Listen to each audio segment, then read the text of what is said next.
Bonjour Monsieur Riolat. Bonjour. Merci d'avoir répondu à notre invitation. Le MEDEFCO, aussi en partenariat avec Télépaez, organise cette série d'échanges avec les candidats aux municipales. Je vais vous poser 4 questions pour présenter votre vision pour l'avenir économique et l'organisation de la ville de Bastia.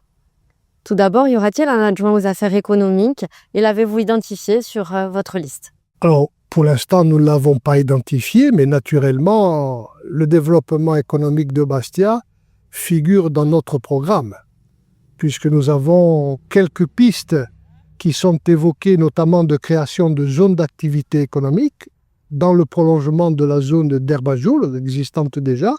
Et puis pour nous, le levier le plus important pour l'avenir de Bastia, c'est la construction du futur port à la carbonite. Quel modèle de développement économique souhaitez-vous privilégier pour Bastia et quels projets structurants entendez-vous mettre en œuvre ou consolider durant votre mandature? Alors, le modèle économique, il est à Bastia organisé autour de 3 piliers. Le service public, le commerce et le port. Je crois que ce sont les 3 grands atouts de Bastia. Donc, notre modèle, c'est de développer des initiatives qui renforcent les services publics, qui développent le pouvoir d'achat, parce que sans pouvoir d'achat, pas de commerce, et qui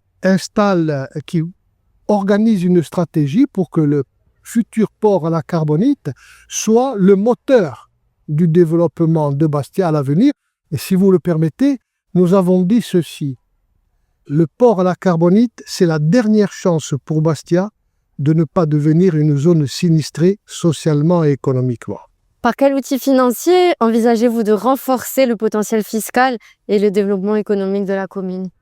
Alors, le potentiel fiscal se renforce déjà à travers le pouvoir d'achat de la population, parce qu'aujourd'hui, le potentiel est faible. Donc, la question du revenu et du pouvoir d'achat de la population est un élément du développement économique. C'est à la fois une question de justice sociale, mais c'est aussi une question de développement économique.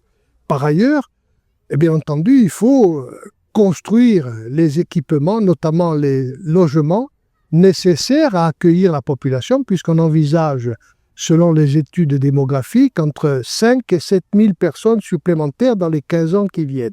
Donc il nous faut développer de la construction, des équipements de services publics et encore une fois, préparer la ville à la construction du futur port de la carbonite. Et tout ça créera un développement financier qui relèvera le potentiel fiscal de la ville. Quelle est votre stratégie globale en matière d'aménagement du territoire? Que privilégiez-vous et conciliez-vous entre accès au logement, mobilité urbaine, intercommunale, régionale, revitalisation du centre-ville, développement périurbain et bien évidemment la transition énergétique? Mais je crois que notre cœur de projet, c'est de développer un modèle de logement, parce que dans une ville, d'abord, il faut pouvoir y habiter. Avant d'imaginer toutes sortes de stratégies, la première, c'est garantir le droit au logement. Donc, nous avons une orientation politique d'aménagement du logement fondée sur la règle des 3 tiers. Nous considérons qu'il faut construire un tiers de logements sociaux locatifs ou de logements intermédiaires, un tiers d'accession sociale à la propriété et un tiers de logements libres pour précisément permettre à la mixité sociale d'être en quelque sorte le moteur de la cohésion sociale de Bastia.